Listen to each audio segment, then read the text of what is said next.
Salama dôly. Tonga sondray tamin'ny PJCT Mada.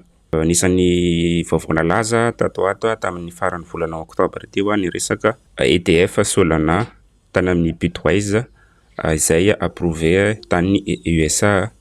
De ty ETF ty zany miavaka satria izy ankoatran'ny hoe ETF spot de intégré ao koa ny staking avec 7% d'intérêt annuel zany. Eo amin'ny 100% eo naza stock Solana nalefa staking. Ohatra ianao mbola débutant, mbola tsy nisetra mihitsy satria amin'ny écosystème Solana de zay zany tena ho jerentsika androany hoe ty zao misy ampan'le article tany amin'ny Coingraph. De 1 aloha natsoza lao Besol le anaran'le ETF satria Bitwise ny émetteur le izy. Avy eo izy négocier any amin'ny New York Stock Exchange. Tipena ETF zany spot. Zany hoe détenir physiquement lay token Solana ilay émetteur an'ilay ETF. Mampiavaka azy koa izy manana an'ity récompense en staking de 7% annuel. Zany hoe raha midétenir l'ETF ianao de automatiquement mahazo an'ilay 7% zany ianao. Zany hoe eo amin'ny 100% an'le sol zany de napetraka zalany amin'ny staking daholo. De araka ny vinavina toa Solana pourrait capter izy zany hoe misy possible ici flow entre 3 à 6 milliards les premières années zany. Ohatr'izay zany ny détail kely an'ilay article. De ho an'izay tsy mahalala moa zany hoe inona moa zany atao hoe ETF de inona natao hoe Solana. Solana jerentsika avy eo détail hoe ahoana ny fampiasana ny écosystème Solana. Fa voalohany ny atao hoe ETF ohatr'izao zany ny kisarisary zany ny nahafahan'ny zalahy émettre ny ETF. De zany misy aloha ny antsoina hoe custodian de matetika moa zany ny Coinbase foana nampiasain'ny institut américain.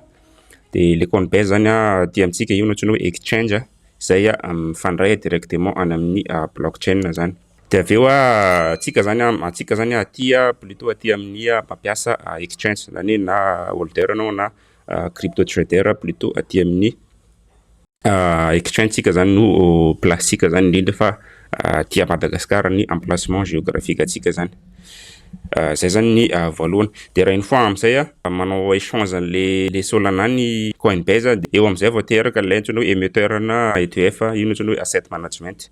De ny kan'le androany moa zany de ny Bitwise matetika koa iny BlackRock na ny Grayscale.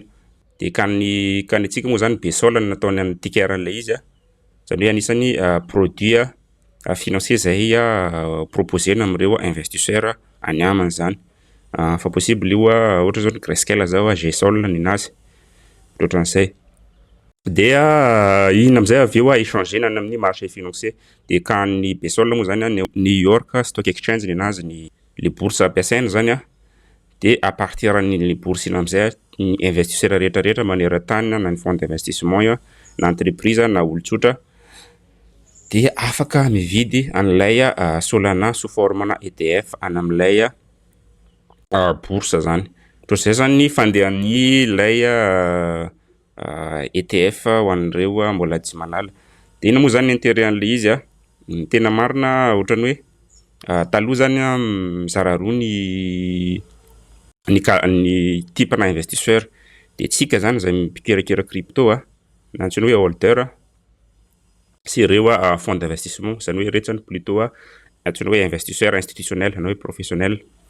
De zalahy zany taloha tsy de sarotra be aminazy zany manao accès aty amin'ny plateforme d'exchange ohatrany hoe Coinbase na Binance. De raha ohatra ka mipropose an'izay ninazy ny bourse traditionnelle ohatrany hoe New York Stock Exchange de moramora aminy zany no mi-accès amin'ilay le token zany raha ohatra hoe hanao investissement izy. Zay zany tena ataoko hoe point lehibe avantage an'ilay émetteur na ETF ohatrohatr'izao. Fa ny côté atsika indray en tant que hoe holder na investisseur crypto de miampy zany ny le antsoina hoe inflow an'ilay crypto zany hoe mitombo zany ny vola miditra na hoe miakatra ny pression acheteuse raha ohatra ka be dia be ny olona ato mividy an'ilay investir amin'ilay crypto monnaie. Zay zany ny point anankiroa lehibe avantage zany amin'ilay émetteur na ETF ohatr'izao. Justement d'après an'le Le Bitwise nanao émission koa ny Grayscale baqué par plus de 100 millions de dollars zany ninazy. Zany hoe ny maître koa izy antsoina hoe GSOL ninazy ny ETF-ny. De raha jerenany comparaison ata ny 1 2 3 4 5 ny première semaine zany anisany hoe positif ny inflow. Ny atao inflow manko ny vola miditra ty amin'ny flux d'entrée ana vola ty amin'ny ETF de misy koa ny atao hoe outflow zany hoe ny vola mivoaka ty amin'ny ETF. De raha résultat aloha jerena ato de anisany positif ny inflow an'ny ETF Bisol sy ny GSOL tany amin'ny reto set management anankiroa reto zany. De zareo zany anisany positif zany aloha ny première semaine. Ohatran'izay le izy. Fa raha ohatra antsika ato hijery ny atsoka hoe analyse graphique. Analyse graphique ato somary raha ohatra hoe mijery à court terme somary misy pression misy tendance baissière zany à court terme. Nanomboka tamin'ny mi-septembre tany zany somary nidina foana ny Solana. Fa par contre antsika mipenjao izy aty amin'ny support ny 150 dollars aty zany. De raha vao mijery moa zany somary à long terme io support io nefa tsy izy fa ny moyenne mobile 100 jours. Zany hoe antsika miteny zao zany tonga aty amin'ny hoe antsoina hoe point critique zay possible hampisy inversement na tendance ny Solana.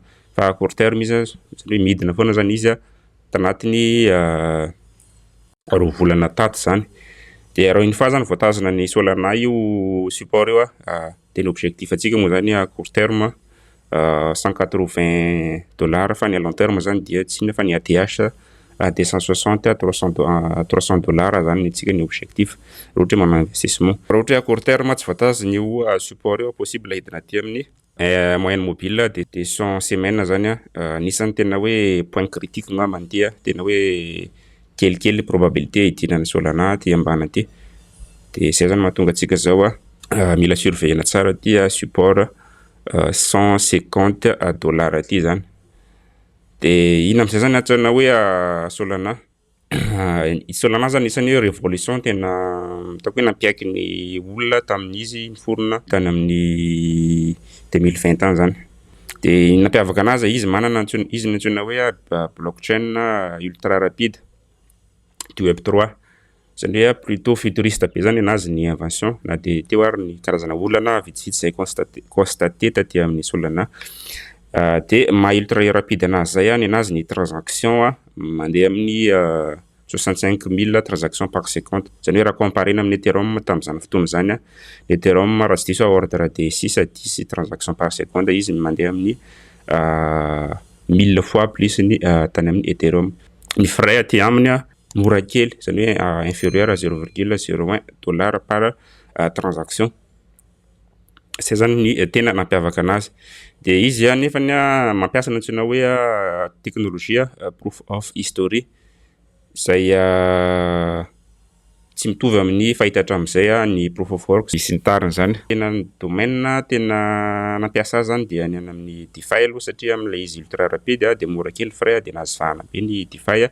De ny resaka NFT sy ny gaming indrindra fa ny resaka Memcoin zany. Am'izao moa zany izy le Popfon iny zany tena tazona ny écosystème Solana.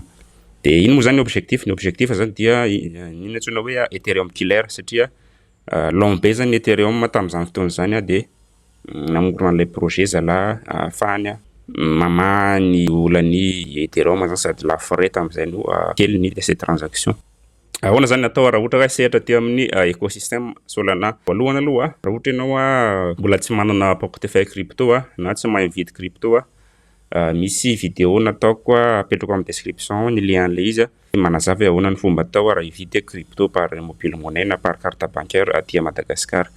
De aveo misy lien d'inscription any amin'ny Binance ahafahanao mahazo bonus 100 dollars zany mandritra an'ilay inscription. De cliquer fotsiny le lien d'affiliation izy io ahafahanao misehatra an'izay bonus izay. De raha vao une fois am'izay mahay anao ahoana ny fanaovana dépôt crypto De efa mahay koa anao fa ahoana fampiasana ny wallet ohatra hoe MetaMask zao efa nanao vidéo momba an'izay afaka jerena amin'ny description koa ny tutoriel fanaovana an'izay Ny azy au lieu de piasa MetaMask ianao de ny Phantom ty zany no ampiasaintsika zany am'lay izy zany. De ny principal izy zany mitovy amin'ny MetaMask ihany de manasa anao hijery lay vidéo MetaMask raha ohatra tena hoe mbola tsy nanao mihitsy ianao. Premièrement ianao mankaty amin'ny site-ny Phantom mandeha amin'ny site-ny Phantom ianao phantom.com de téléchargena lay wallet de na moa zany Chrome de téléchargeko aty amin'ny Google Chrome. Na moa zany efa manana le wallet de sokafiko le wallet de mipiditra an'lay clé de récupération afaka koa isika manao récupération an'lay wallet à partir ny clé de récupération ato raha ohatra ka amorona portefeuille vaovao ny antsika moa zany efa manana de récupérer-tsika le portefeuille à partir ny clé de récupération récupération de ampidiriko zany le 12 mots raha vao ny fa tafiditra le clé de récupération tsika next de saina créer mot de passe